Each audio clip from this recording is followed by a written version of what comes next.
Okay, welcome to another edition of False Count Radio here.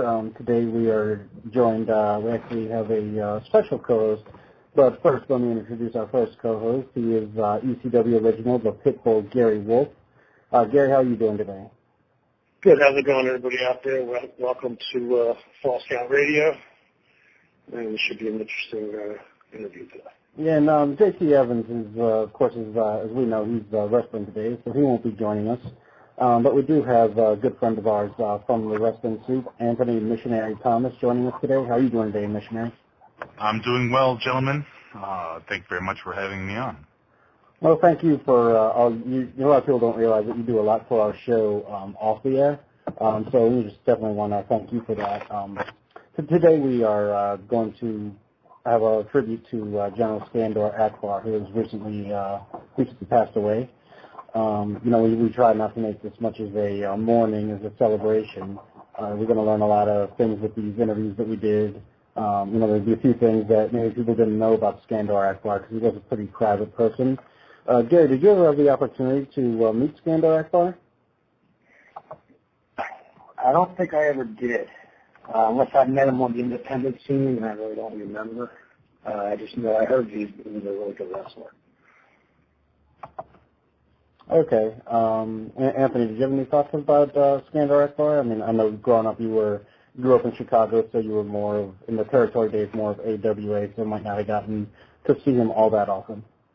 Right. Yeah, I've never actually, obviously I've never met Skandor Akbar around here, but, he did a lot for, like Bill Watts' UWF territories, which is, one of the synonymous territories with our synonymous federations with wrestling, world-class championship, global wrestling.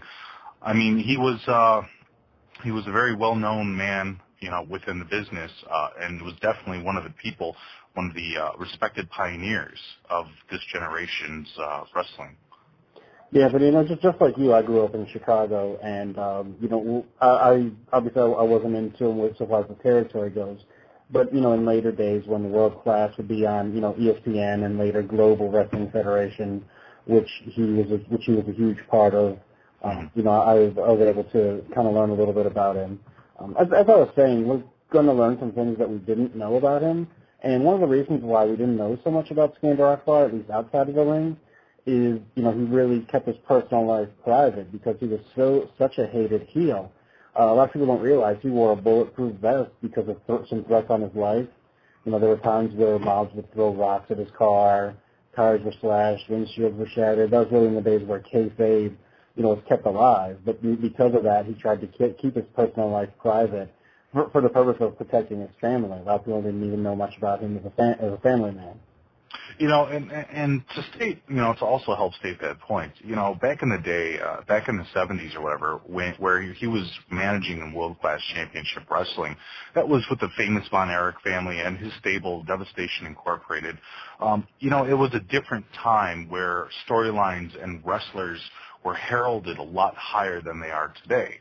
It was a different time, and they were very much, Texas was very proud of the Von Erichs and, of course, world-class. Yeah, definitely, and he was definitely in that day where it was held where the industry was still very protected, and that was definitely one of the biggest feuds in world class. Gary, obviously, you were still kind of growing up and working to get into the business at the time where he was really big. Did you ever were you watching him as a youngster? Was there any early memories that you have of Skandor Akbar? Well, I used to watch the Von Erichs all the time, and I think I caught him on TV on one of their federation shows that they had. And like I said, I've always thought he was a great worker, a great heel. He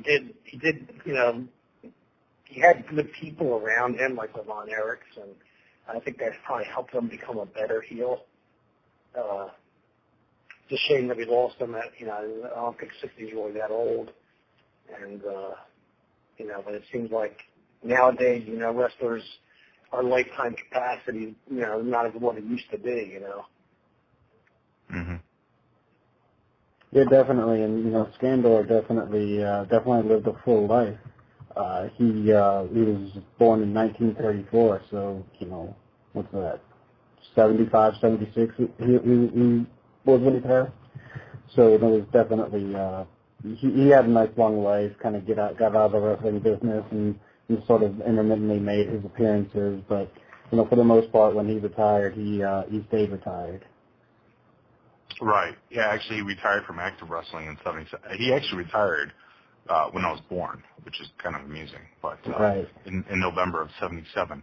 So it's kind of amusing because, his active career ended, but at the same time, he had so much to offer, and to help world class and, obviously global and UWF and stuff like that, he stuck around as a manager, as a mentor, and it's nice when you can sit there and say that the legacy was carried on, from that era to this era. Well, what I'm going to do right now is we're going to play the first of our pre-recorded interviews with Doug Masters, currently known as Doug the Thug, and then when we come back, we'll talk a little bit about his early life. Let's find it here.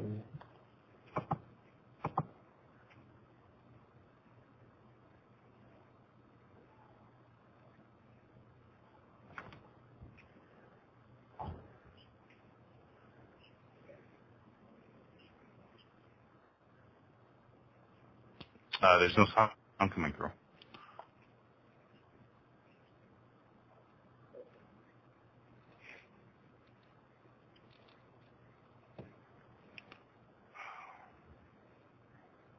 Andrew?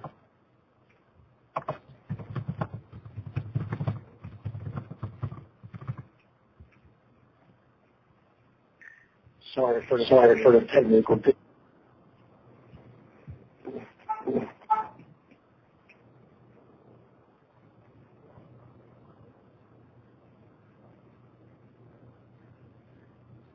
Yeah, it's not coming through.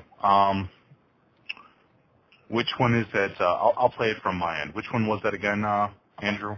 What number? Hold on. I do apologize. I apologize, everyone. It appears we're having some technical difficulties. Missionary, I was trying to play Doug Masters.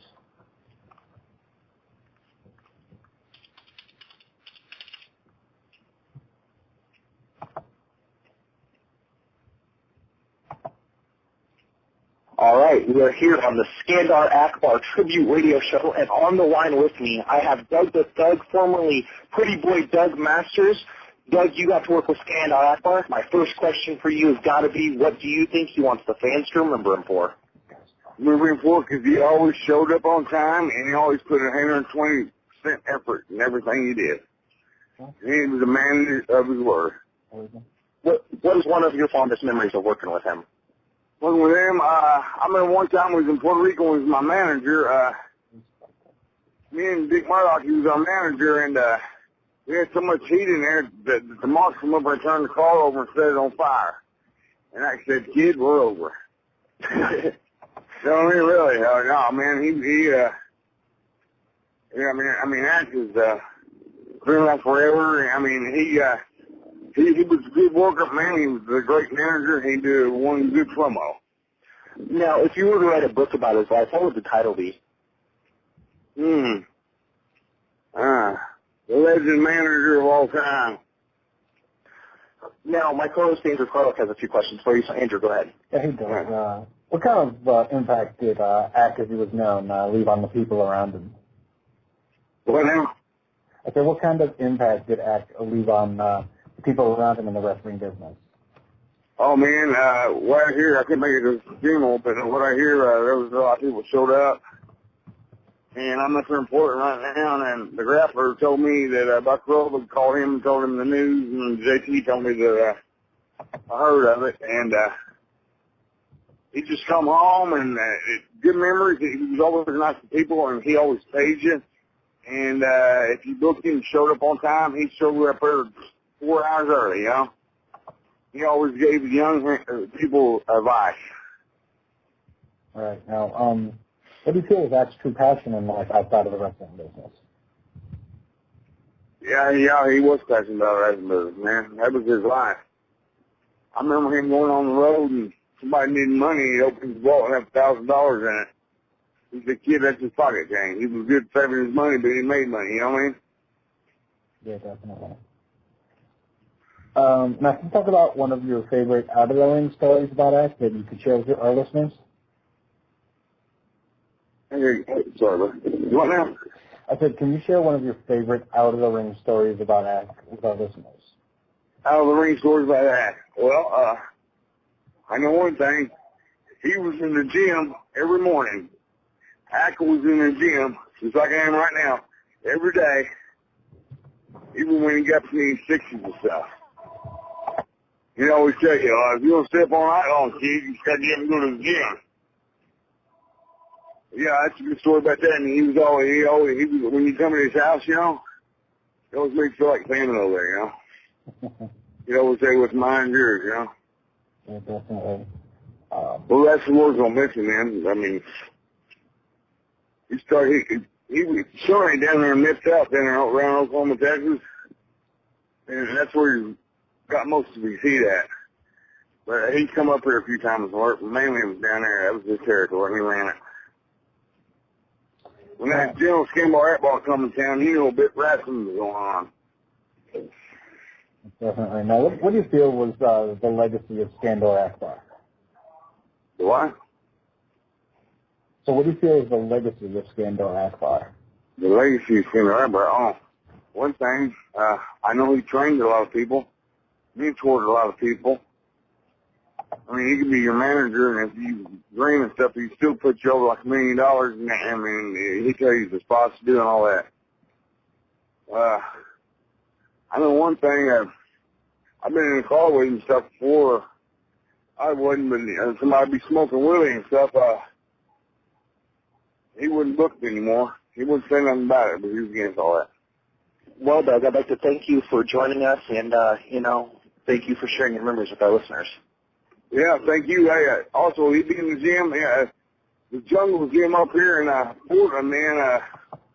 Wrestlers get to work out all the time. They're good fans of wrestlers, and they're behind everybody that passes away. Definitely. Thank you very much for joining us.